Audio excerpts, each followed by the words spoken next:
আজ আপনাদের সঙ্গে শেয়ার করব খুবই মজার একটা পরোটার রেসিপি। খেতে ভীষণ ভালো লাগে পরোটাগুলো, আর বানানো তো খুব সহজ। অবশ্যই স্কিপ না করে পুরো রেসিপি দেখে নেবেন। আসসালামু আলাইকুম, সবাই কেমন আছেন? আশা করছি ভালো আছেন। তো চলুন রেসিপি শুরু করি। এখানে দেখুন 3টে মিডিয়াম সাইজের আলু সেদ্ধ করে নিয়েছি। এবার আমি আলুগুলোকে গ্রেড করে নিচ্ছি। তো এইভাবে আলুগুলোকে গ্রেটারে গ্রেড করে নিতে হবে। সুন্দর করে গ্রেড করে নিতে হবে যাতে করে আলুর কোনো গোটা অংশ না থাকে। আপনারা চাইলে ম্যাশার দিয়েও ম্যাশ করে নিতে পারেন। আলুর গোটা অংশ থাকলে কিন্তু পরোটাগুলো খুব ভালো হবে না। সেজন্য খুব সুন্দর করে আপনারা ম্যাশার দিয়ে ম্যাশ করে নেবেন বা গ্রেটারে গ্রেট করে নেবেন। এখানে আমি 3টে আলু দিয়ে পরোটাগুলো তৈরি করব। আপনারা কিন্তু আলুর পরিমাণ কম বেশি করে নিতে পারেন। আলু বেশি নিলে কিন্তু ময়দার পরিমাণও বেশি লাগবে। তো যেমন আপনাদের প্রয়োজন সেইভাবে করে আলু নিয়ে নেবেন। তো দেখুন এখানে 3টে আলু খুব ভালো মতো গ্রেট করে নিয়েছি। গ্রেট করা হয়ে গিয়েছে। এবার আমি এখানে দিয়ে দিচ্ছি ময়দা। তো এখানে আমি 1.5 কাপ ময়দা দিচ্ছি। আপনারা চাইলে কিন্তু ময়দার পরিবর্তে আটাও দিতে পারেন, কিন্তু ময়দা দিলে পরোটাগুলো খেতে বেশি ভালো লাগে। এবার আমি এখানে দিয়ে দিচ্ছি হাফ চা চামচ লবণ। লবণ দিলে কিন্তু টেস্টটা খুব ভালো আসবে, অবশ্যই দিয়ে দেবেন। এবার দিয়ে দিচ্ছি 2 টেবিল চামচ সয়াবিন তেল। তেল দিলে কিন্তু পরোটাগুলো অনেক বেশি সুন্দর হবে, অবশ্যই আপনারা একটু তেল দিয়ে দেবেন। এবারে হাত দিয়ে খুব ভালোভাবে মেখে নিচ্ছি। আপনারা চাইলে তেলের পরিবর্তে কিন্তু এখানে ঘিও দিতে পারেন। ঘি দিলে খেতে আরো বেশি ভালো লাগবে। এখানে কিন্তু কোনো রকম পানি দেওয়া যাবে না, আলু দিয়ে ময়দা মেখে নিতে হবে।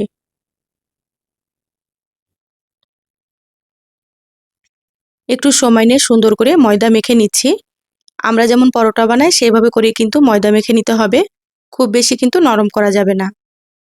এখানে পানি ছাড়াই খুব ভালো মতো ময়দা মেখে নিয়েছি দেখুন। তো এখানে আমার 3টে আলুর জন্য 1.5 কাপ ময়দা লেগেছে। আপনাদের কিন্তু ময়দার পরিমাণ কম বেশি লাগতে পারে।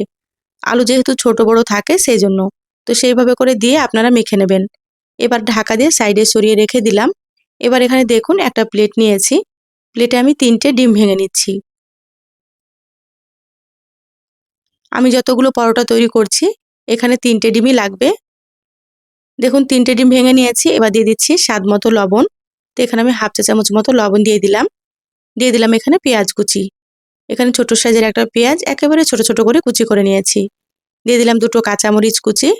এবার এখানে দিয়ে দিচ্ছি ধনিয়া পাতা কুচি। ধনিয়া পাতা দিলে কিন্তু খেতে অনেক বেশি ভালো লাগবে।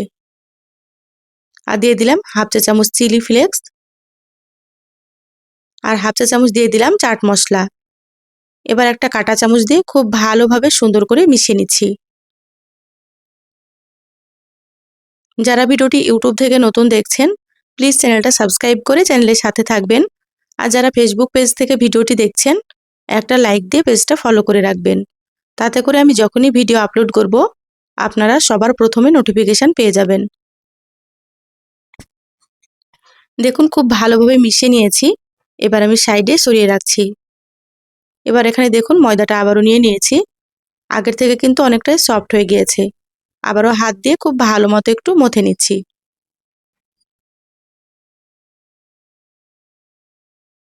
এবার আমি পরোটার জন্য লেচিগুলো কেটে নেব। তো এখানে একটু বড় বড় করে লেচিগুলোকে কেটে নিতে হবে। আমরা যেমন রুটি বানাই তার থেকে একটু বড় করে কেটে নিচ্ছি। পরোটাগুলো হালকা একটু মোটা রেখে তৈরি করতে হবে, তাহলে খেতে কিন্তু অনেক বেশি মজা হবে।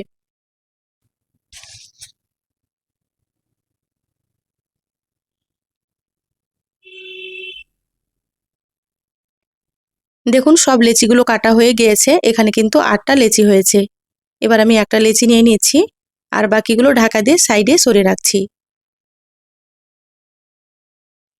এবার এখানে দেখুন বোর্ডের ওপরে নিয়ে নিয়েছি। সামান্য একটু তেল দিয়ে দিচ্ছি পরোটাগুলো বেলার জন্য।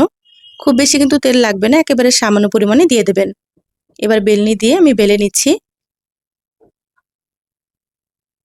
পরোটাটা আমি একটু মোটা রেখেই বেলে নেব। খুব বেশি বড় করব না, দেখুন দেখলেই আপনারা বুঝতে পারবেন।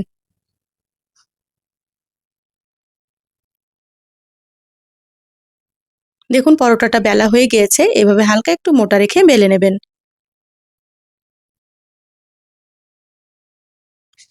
এবার আমি পরোটাটাকে ডিমের উপরে এভাবে করে একটু উল্টে পাল্টে নেব।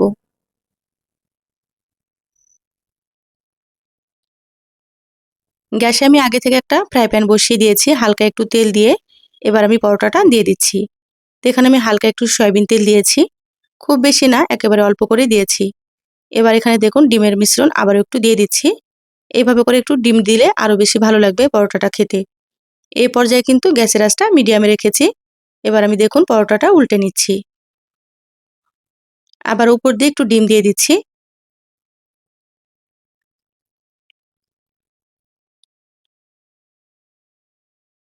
এবার গ্যাসের আঁচ মিডিয়ামে রেখে পরোটাটাকে উল্টে পাল্টে একটু সময় নিয়ে ভেজে নিতে হবে। এইভাবে ডিম দিয়ে ভাজলে কিন্তু পরোটা খেতে অনেক বেশি মজা হয়। আর পরোটাগুলো কিন্তু এমনিতেও খেতে ভালো লাগে, সামান্য একটু সস দিয়ে খেলে কোনো রকম সবজি লাগবে না।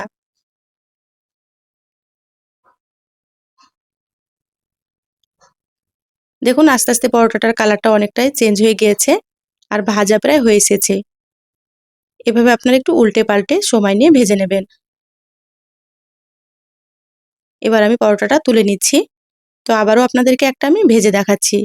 দেখুন ফ্রাই প্যানে আবারও সামান্য একটু সয়াবিন তেল দিয়ে দিলাম। এবার এখানে দিয়ে দিচ্ছি পরোটা।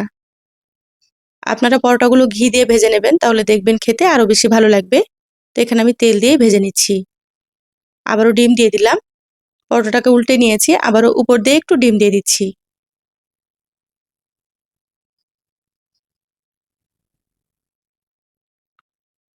আমার চ্যানেলে আরও অনেক সহজ নাস্তা রেসিপি আছে, চাইলে কিন্তু আপনারা দেখে নিতে পারেন। আমি সবসময় ঘরে থাকা উপকরণ দিয়ে রেসিপিগুলো দেখানোর চেষ্টা করি। খেতে অনেক বেশি মজা হয়। আপনারাও একবার তৈরি করে খেয়ে কমেন্ট করে জানাবেন রেসিপিগুলো আপনাদেরকে কেমন লেগেছে। দেখুন এই পরোটাটা আমি উল্টে পাল্টে একটু সময় নিয়ে ভেজে নিচ্ছি। এইভাবে একটু চেপে চেপে ভেজে নেবেন গ্যাসের আঁচটা মিডিয়ামে রেখে।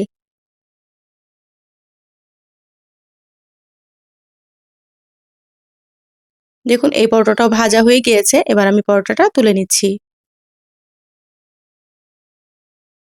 বাকি সবগুলো একইভাবে ভেজে প্লেটে তুলে নিয়েছি। দেখুন দেখতে কতটা লোভনীয় হয়েছে। আর পরোটাগুলো খেতে কিন্তু ভীষণই ভালো লাগে। এই পরোটাগুলো আপনারা যে কোনো সবজি বা ডাল বা আপনারা এখানে যে কোনো মাংস দিয়েও খেতে পারেন।